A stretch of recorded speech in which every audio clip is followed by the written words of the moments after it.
And Dana, we've even got more Canadian examples. Well, I was just going to comment on a couple of things you said there. The one thing you talked about is how they're trying to keep drugs out of schools, but of course, a lot of these kids are on Ritalin and being forced to take Ritalin, and parents are often punished if they don't give their kids Ritalin in some cases. In fact, the front page of the Vancouver Sun says, what is it? The whole province is over-drugged. 4.2% of people are... And so, but they give their kids Ritalin, and that's approved and supported, but they give them a herb like marijuana, or the kids choose to use that. Also, they're treating these kids like adults in court. They talk about, oh, the children can't make their own decisions, but then when it comes time to punish them, we'll punish them like adults, goddammit, and lock them up for as long as we can. So there's a real dichotomy there. And all those stories are from the U.S., but people think Canada is this great pot paradise, and maybe it is right here on this block, but people certainly are also being punished in Canada, and students are being targeted by the RCMP and by Canadian police as well. We've got drug dogs have just been starting to do searches in schools in Abbotsford, which is one of the most restrictive parts of maybe the Alabama of British Columbia, you might say. Although there's more growers and pot smokers there than anywhere. That's true. There's a lot of growers there, but there's also a lot of people who don't like that, and they're going to be having drug-sniffing dogs in their schools there 6 times a year. So that's every 2 months. They're going to be searching the kids in the schools. If they find pot, you get suspended, or if you even smell like pot, you get suspended. They've also had some searches in in Alberta recently as well, and they locked down the whole school. They searched everybody. They found a bag of oregano. They found 1 gram of pot. And they suspended two students for 1 gram of pot. I don't know how that works, but these things are happening here. And also, we got something much more recently. This is really bad in Penticton. This is from last Friday, January 28th. All these have been taken for the last 10 days that we're referring to. And apparently, I don't even know how this happens. Things go on. And I'm the leader of a political party in British Columbia. I understand how the legislature works, but even I don't understand how the police can arbitrarily turn things. The hundreds of Penticton residents now find themselves in drug-free zones under a program announced by the RCMP Tuesday, that's our national police force, at a forum dealing with drug and alcohol abuse. The drug-free zone program announced at the forum designates a 2-block area around local secondary and middle schools with drug-free zones. So, the designation means schools will seek maximum penalties for students caught using or trafficking drugs. In other words, look, the schools will ask the courts to give their own students the maximum penalty for using drugs. And by the way, maximum penalties for selling drugs is 7 years in Canada.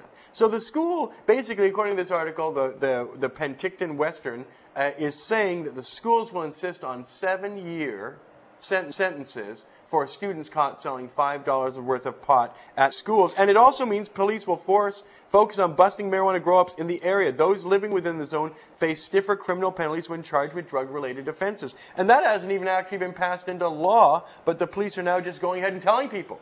These drug-free zones are really terrible, and the police and the governments use them to really persecute people. Because if you just happen to be living close to a school and smoking pot in your own home, you suddenly fall into one of these zones, and you get these really severe punishments. And often there's enough schools and churches, I've never heard of that before, but there's enough of these things around everywhere that pretty much everybody is in one of these drug-free zones. Well, that's what it's about. It's not even about drugs. You know, they all say they're doing it for our own health, but you can see that there's an incredible element of cruelty to all our oppressors, all these police, all these school boards, all these principals. In fact, some shocking things where principals, in Goose Creek we were talking about earlier. There's the principal here. Yeah, well, that's a good principal. The principal at Goose Creek, and we're talking about an incident that happened last year where drug dogs, and students were threatened with being bitten by dogs and intimidated with guns. Oh, they had guns. You'll see film footage right behind us about Goose Creek. And the principal, I think according to your article for Cannabis Culture magazine, 70 cameras. He put 70 spy cameras throughout the school. 70 spy cameras throughout the school, and then he ordered the police in. The principals are destroying young people. The people we've put in charge of the schools to shepherd our young people to successful lives are their biggest enemies. Putting spy cameras in, inviting drug dogs, violent drug dogs in the case of Goose Creek, South Carolina. The Goose Creek one is probably the worst example of where we're all heading if we allow this kind of trend to continue, where the principal's sitting behind a big bank of cameras, and ironically it was his own cameras that revealed what had happened in the school, because that was the footage that they put on the news of the police pointing guns in the faces of students. I don't think they found any pot in that raid at all. They ended up threatening people's lives with these weapons that they had, and it was also a very racially motivated thing as well. Of the 100 students that were stopped, 90 were black, but of the school population, only 30% of the students are black. So it's clearly also like a lot of other things are going on there. Loretta Knoll is finding that out in Palm Beach County too, as most of the students that are arrested seem to be Hispanic. and not from the Caucasian. Well, you know, there's a lot of people that didn't want students of children of different colors to be in schools together in the first place, and they're going to find a way to get those students they don't like out of their schools one way or the other, whether it's targeting them with false drug claims or whatever else. What other trends? You know, it's funny. Let me just tell you, we had a principal who's got spy cameras, calls me, and a principal who tried to help is facing criminal charges. Get this, Blaine is a town just on the other side of the Canadian border in Washington State, on the other side of British Columbia, and there was a young girl there who was going from a school in Blaine to a little place called Point Roberts, which is also in the United States, which you have to go through Canada to get to it. And the principal of the high school, Blaine High School, tipped off the mother of a daughter being investigated for marijuana, and he's facing criminal charges now, and being expelled from his job as principal for helping out. So principals are only being given the green light to torture their students through these insane drug laws. If you get a principal that wants to help to ameliorate the kind of sentencing that's going to go on for these young people, tip them off, get them out of trouble, then they will actually be criminally charged and suspended. Well, this is a trend that's really been building up momentum over the last couple of years. We're seeing more and more schools going in this direction. In Canada, random drug searches happen in BC, Ontario, Alberta, and the Yukon, and other provinces are also moving towards this.